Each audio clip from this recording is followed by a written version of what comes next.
Welcome to Daksh academy Lado YouTube channel. बच्चों, जो previous year papers में मैथ्स के आए हुए क्वेश्चन से आज हम उसको डिस्कस करेंगे। साथ साथ नोट्स बनाइएगा, प्रैक्टिस कीजिएगा। डेफिनेटली एग्जाम में आपका टाइम बहुत सेव होगा। चलिए स्टार्ट करते हैं। सबसे पहले बच्चों ये देखते हैं, हमारे सामने दो क्वेश्चन हैं। ओके, फर्स्ट क्वेश्चन को हम लेते हैं। बच्चों देखिएगा, अगर आप सोच रहे हैं बच्चों कि इसका एलसीएम फाइंड आउट करके फिर इस क्वेश्चन को सॉल्व करेंगे, बहुत लेंथी हो जाएगा और इम्पॉसिबल हो जाएगा लगभग आपके लिए। तो इस क्वेश्चन को बच्चों हम एक टेक्निक से सॉल्व करते हैं। आप देखिएगा विद इन सेकंड कैसे आंसर आएगा। पहले मैं कंसेप्ट क्लियर करवा दूं। इसमें से बच्चों हम 1/20 को लेते हैं। पहले जो इसका लिखने का टाइप है उसको थोड़ा सा बच्चों हम इस वे में लिख देते हैं। देखिएगा जरा, क्लियर है? ये कैसे लिखा देखो, जब आप इसका एलसीएम लेते हैं तो ये कितना बनेगा बच्चों, देखिएगा 4 × 5। तो आप यहाँ पे 5 × 4 लिखोगे तो ये कितना हुआ बच्चों, देखिएगा 1 हुआ। और ये कितना हुआ 20। तो जो इसको है बच्चों वो इसी का तो रिजल्ट है ये, यानी कि 1/20 को बच्चों हम इस रूप में लिख देते हैं। ध्यान से समझ लो जरा, कहने का मतलब क्या है। जैसे यहाँ पे 20 है तो यहाँ पे देखिए 1/4 माइनस में 1/5। अभी और आसान करता हूँ आपके लिए, देखिए बिल्कुल आसान हो जाएगा। यहाँ से समझो जरा आप इसको। यहाँ हमने बच्चों इसको लिख दिया 4 × 5 और यहाँ पे क्या आएगा बच्चों, देखो 5 × 6 और इसी वे में आ जाएगा बच्चों 6 × 7 और 7 × 8। ध्यान से समझते चलो बस इसको। तो हमारे पास एक सीरीज आ गई है और जब कोई सीरीज में होगा तो बच्चों उसको हम इस वे में भी लिख सकते हैं। ध्यान से देखो जरा, क्योंकि यहाँ पे कितना बच्चों देखिएगा 1 है तो इस वे में भी हम इसको लिख सकते हैं। और यहाँ पे कितना बच्चों 1/5 माइनस में 1/6। तो जब आप इसको इसी वे में लिखते चले जाते हैं आगे, ठीक है, तो यहाँ से देखो कितना आएगा बच्चों 1/7 माइनस के 1/8 और यहाँ पे 1/8 माइनस के 1/9। क्लियर है? अब देखो 1/5 से 1/5 कैंसिल होते चले गया, ये वाले सारे कैंसिल हो गए। तो यहाँ से कितना बचा 1/4 माइनस के 1/9। तो इसका मतलब क्या बच्चों, देखिएगा यहाँ से 36 एलसीएम आ गया। तो 9 माइनस में 4 कितना आ गया बच्चों 5/36। यानी कि आप क्या करेंगे बच्चों, देखिएगा स्टेप को कैसे स्किप करेंगे, समझ गए होंगे इस बात को। तो यहाँ से देखो 4 हुआ बच्चों यहाँ पे और यहाँ पे कितना है 9 है।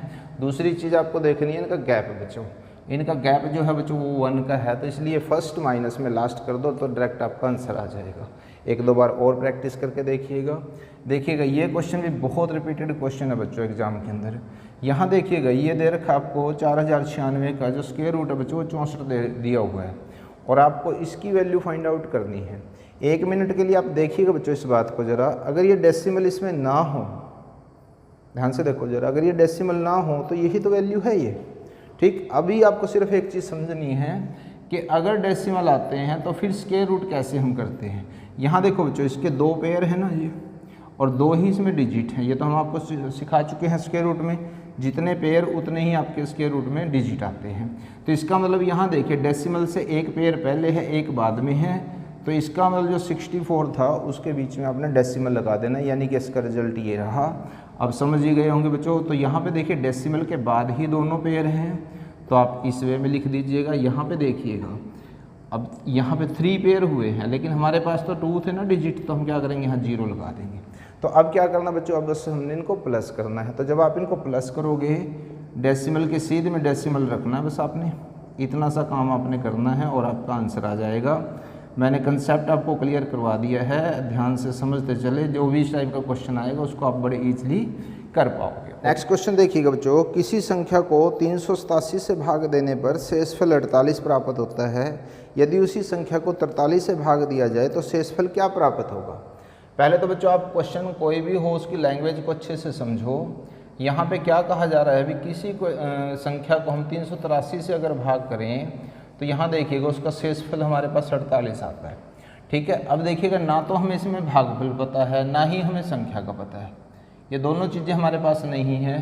तो इसका मतलब क्या है, यहाँ से हम संख्या तो फाइंड आउट नहीं कर सकते। अभी आपको क्या कहा गया देखिए आगे कि अगर हम उस संख्या को 43 से भाग करें तो शेषफल क्या होगा, ये हमें बताना है, ठीक है। अब ना इसमें संख्या है ना ही इसमें भागफल है, तो संख्या फाइंड आउट नहीं कर सकते। तो यहाँ पे कैसे करेंगे। इस टाइप के क्वेश्चनों को करने का बच्चों बहुत ही आसान मेथड है। वो क्या करना आपने, वैसे तो देखिएगा ये जो संख्या है और ये संख्या है, इस संख्या को ये संख्या डिवाइड करती है। ध्यान से समझो जरा इस बात को, क्लियर है। पहला तो स्टेप आपने ये चेक करना है कि इस संख्या को ये संख्या डिवाइड कर रही है कि नहीं कर रही है, हो रहा है हमारा। उसके बाद आपने क्या करना, और बच्चों ये स्टेप मैक्सिमम होते ही होता है, बहुत ही रेयर चांसेस हैं कि ऐसा ना हो। अब देखिए 48 को क्या करना, आपने डिवाइड कर देना बच्चों सिंपल, इससे आपका आंसर आ जाएगा। और आंसर कितना आएगा बच्चों यहाँ से 5। यानी कि अब मैं आपको लिए सिंपल करता हूँ इस चीज़ को। क्या करना बच्चों, आपने जब कभी इस तरह से क्वेश्चन में शेष निकालना हो तो जो पहले से शेष है ना, जैसे इसमें 48 है तो बस जो अगली संख्या उससे डिवाइड कर दो, तो जो आपका बचेगा यहाँ पे वही आंसर होगा। बहुत ईजी है। एक क्वेश्चन और डिस्कस करते हैं। नेक्स्ट क्वेश्चन देखते हैं बच्चों। यदि किसी वस्तु का क्रय मूल्य उसके विक्रय मूल्य के 80% के बराबर हो तो लाभ प्रतिशत ज्ञात कीजिएगा। देखिएगा बच्चों, क्वेश्चन की लैंग्वेज के अकॉर्डिंग हम इसको इस तरह से लिख लेते हैं। यहाँ पे देखिएगा क्रय मूल्य का मतलब क्या बच्चों, CP, और यहाँ पे आपको ये कहा गया है जो विक्रय मूल्य है यानी कि इसका SP सेलिंग प्राइस, जो क्रय मूल्य है वो विक्रय मूल्य का 80%। ध्यान से समझो जरा इस बात को, ठीक है। क्रय मूल्य जो है वो विक्रय मूल्य का 80% है। तो हम क्या करेंगे बच्चों, यहाँ पे देखिएगा CP बाई में SP कर दें, और 80% का मतलब क्या बच्चों, देखिएगा 80/100, ठीक। यानी कि ये किसको रिप्रेजेंट कर रहा है बच्चों, देखिएगा क्रय मूल्य को रिप्रेजेंट कर रहा है, और ये क्या है, विक्रय मूल्य को रिप्रेजेंट कर रहा है। मतलब क्या है, 80 की चीज़ अगर बच्चों हम 100 में बेचते हैं तो हमें क्या होगा बच्चों, 20 रुपये का लाभ होगा। क्या होगा, 20 रुपये का लाभ होगा। अब हमें परसेंटेज निकालनी है बच्चों, देखिएगा प्रॉफिट परसेंटेज। यहाँ पे ध्यान से समझने वाली बात बच्चों ये है कि लाभ अगर 20 का होगा तो CP कितना बच्चों हमारा 80 है, और यहाँ पे क्या आएगा बच्चों, इनटू में 100, क्योंकि परसेंटेज निकालनी है। तो इसका मतलब क्या है बच्चों, देखिएगा यहाँ से कितना है आपका 25%। ये ध्यान रख लीजिएगा, कोई एक्स नहीं मानना, कुछ नहीं मानना, हमने डायरेक्ट वे में हम इसको इस वे से कर सकते हैं, यानी कि हमें 25% जो है वो प्रॉफिट होगा। नेक्स्ट क्वेश्चन और देखते हैं बच्चों। यदि किसी आयत की लंबाई तथा चौड़ाई में से प्रत्येक में 50% की वृद्धि की जाए तो उसके क्षेत्रफल में कितने प्रतिशत की वृद्धि होगी। देखिएगा बच्चों, इस तरह का क्वेश्चन बहुत बार आता है। यहाँ देखिएगा हम क्या करते हैं बच्चों, देखिए उसका लंबाई और चौड़ाई होती है ना, उसको हम A और B मान लेते हैं, ठीक है। लंबाई में भी 50% की वृद्धि की गई और चौड़ाई में भी 50% की वृद्धि की गई, ठीक है। अब हम क्या करेंगे बच्चों, एक फॉर्मूले का यूज करते हैं, A प्लस में B और plus A into B by में 100। जब ये हमारे पास नेट चेंज की बात हो कि इतना प्रतिशत परिवर्तन हुआ तो हम इस फॉर्मूले का यूज करते हैं। इसका रिजल्ट पॉजिटिव या नेगेटिव कुछ भी आ सकता है बच्चों, देखिएगा बाद में हम उसको भी डिस्कस करेंगे। यहाँ से देखिएगा बच्चों क्या दिया गया, A की वैल्यू प्लस के 50 है, B की वैल्यू प्लस 50 है। तो यहाँ पे हम जब इन वैल्यूज़ को रखते हैं इसके अंदर तो हमारा जो रिजल्ट बनता है बच्चों, देखिएगा वो कितना है, यहाँ से 100 और यहाँ से 25, यानी कि 125% जो एरिया है वो आपका इंक्रीज हो जाए। आई होप समझ में आ गया होगा। एक क्वेश्चन और डिस्कस कर लेते हैं हम इसमें। देखिएगा बच्चों, नेक्स्ट क्वेश्चन में क्या है कि 20% तथा 10% के क्रमवार बट्टों के समतुल्य एकमात्र बट्टा क्या होगा। अब यहाँ देखिए, बट्टे का मतलब क्या होता है बच्चों, डिस्काउंट, कि आपको एक 20% डिस्काउंट दिया गया है और एक 10% डिस्काउंट दिया गया है, यानी कि छूट मिली हुई है। तो ये भी इस फॉर्मूले के बेस पे ही है, थोड़े से चेंज के साथ। छूट बच्चों देखिएगा हमेशा क्या है, शॉपकीपर के लिए तो नुकसान होता है, कस्टमर के लिए फ़ायदा। तो हम शॉपकीपर के पॉइंट ऑफ व्यू से देख रहे हैं इसको। यहाँ पे देखिएगा आपने क्या करना बच्चों, इसको -20 और B कितना लिख देना है, -10। समझ पा रहे हो, बस इस फॉर्मूले में लिख दीजिएगा A plus B A into B, लेकिन ध्यान रहे ये विद साइन लिखना है, ठीक है। तो -20 -10 प्लस में -20 और इंटू में -10, बाय में क्या आएगा बच्चों, देखिएगा 100। तो जब ये माइनस माइनस है तो कितना हो जाएगा बच्चों, यहाँ से देखिए -30। कई बार बच्चे इसको प्लस कर बैठते हैं, मल्टीप्लाई नहीं है बच्चों, ध्यान से देखो। यहाँ पे देखिएगा मल्टीप्लाई हो रहा है साइन, तो क्या आएगा बच्चों, प्लस आएगा। तो ये -28% आया, ठीक है। तो इसका मतलब 28% छूट हुई। अब कई बार बच्चे जिनका बेसिक क्लियर नहीं है वो क्या करते हैं, 20% छूट है, 10% छूट है, तो आंसर में एक ऑप्शन आपको इस तरह से भी दे रखा होगा 30% छूट होगी, समझ रहे हैं। तो आप अपने कंसेप्ट को जरूर अच्छे से क्लियर करें। तो इसका आंसर कितना होगा बच्चों, देखिएगा 28%। नेक्स्ट क्वेश्चन देखते हैं बच्चों। 132 मीटर लंबी रेलगाड़ी 36 किलोमीटर प्रति घंटे की चाल से 110 मीटर लंबे प्लेटफॉर्म को कितनी देर में पार कर लेगी। यहाँ पे देखिए बच्चों, हम इसको एक छोटा डायग्राम बनाते हैं। सबसे पहले तो ये 132 मीटर जो है वो एक गाड़ी की लंबाई दे रखी है, ठीक है। और इस गाड़ी को 110 मीटर लंबा जो एक प्लेटफॉर्म है वो पार करना है, और जो गाड़ी की स्पीड है बच्चों वो 36 किलोमीटर पर हार है, ठीक है। अब पहली बात तो बच्चों ये देखिएगा, जब ये गाड़ी इस प्लेटफॉर्म को पार करेगी, कब करेगी, जब इसका लास्ट डिब्बा जो है वो यहाँ से जा चुका होगा। यानी कि जब कभी कोई भी ऐसा क्वेश्चन आए, वैसे तो हम डिटेल में इसको समझा चुके हैं जब हमने कंसेप्ट क्लियर करवाए थे कंप्लीट उसमें, लेकिन ये प्रीवियस ईयर पेपर के हिसाब से चल रहा, तो मैं अभी आपको इस वजह से समझा रहा हूँ। ठीक है, यहाँ डिस्टेंस देखिएगा बच्चों कितनी बनती है, दोनों को प्लस कर दीजिएगा। ये कितनी आई 242 मीटर, और जो स्पीड है बच्चों वो कितनी है 36 किलोमीटर पर हार। ठीक, अब यहाँ देखो ये किलोमीटर पर हार है और ये मीटर है, तो सबसे पहला काम बच्चों क्या करना आपने, इसको आप मीटर पर सेकंड में बदलेंगे और उसके लिए क्या करोगे आप 5/18 से जो है इसको मल्टीप्लाई कर दोगे। ठीक, ये कितना आ जाएगा बच्चों यहाँ से 10 मीटर पर सेकंड। क्लियर है। अब देखो टाइम निकालना हमने, टाइम क्या होता है बच्चों, डिस्टेंस बाय में स्पीड। डिस्टेंस कितनी है 242 और टाइम कितना है 10 सेकंड, तो ये कितना आ जाएगा 24.2 सेकंड आपके। क्लियर है, बहुत इजी क्वेश्चन हो जाते हैं, सिर्फ एक बार कंसेप्ट को समझे। नेक्स्ट क्वेश्चन देखिएगा बच्चों, एक नाव स्थिर जल में 13 किलोमीटर प्रति घंटे की गति से जाती है। यदि धारा की गति 4 किलोमीटर प्रति घंटा हो तो नाव द्वारा धारा की दिशा में 68 किलोमीटर जाने में लिया गया समय कितना होगा। अब यहाँ बच्चों पॉइंट समझने का है, जरा पहले इसका थोड़ा सा बेसिक क्लियर कर लेते हैं हम।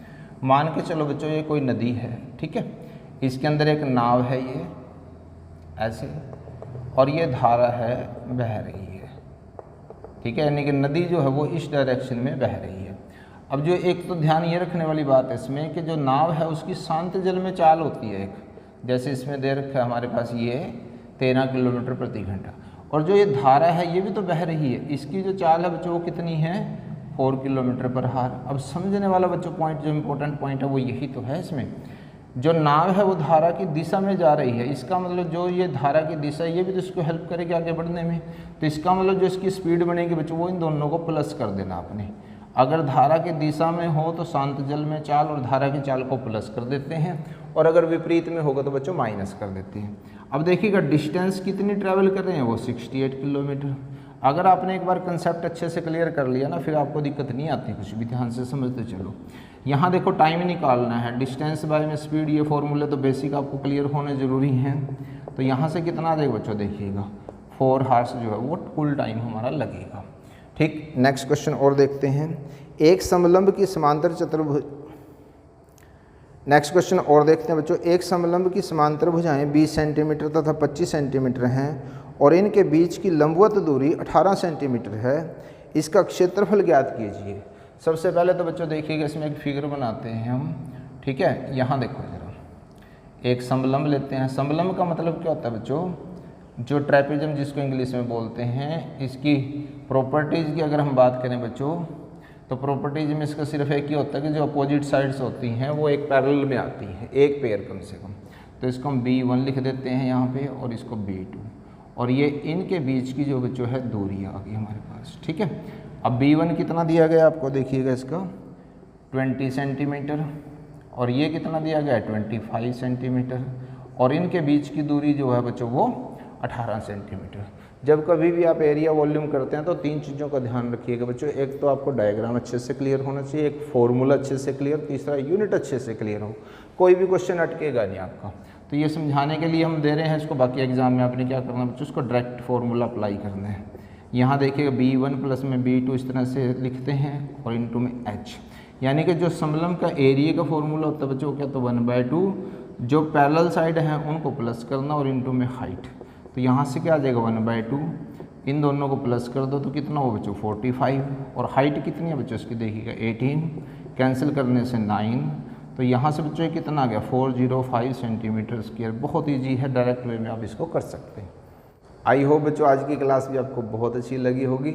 सो वीडियो को लाइक शेयर कमेंट करना मत भूलिएगा। चैनल पर नए हैं तो सब्सक्राइब जरूर कीजिएगा, और नोटिफिकेशन बेल को जरूर प्रेस कीजिएगा ताकि हर वीडियो की नोटिफिकेशन आप तक पहुँचती रहे। Thanks for watching.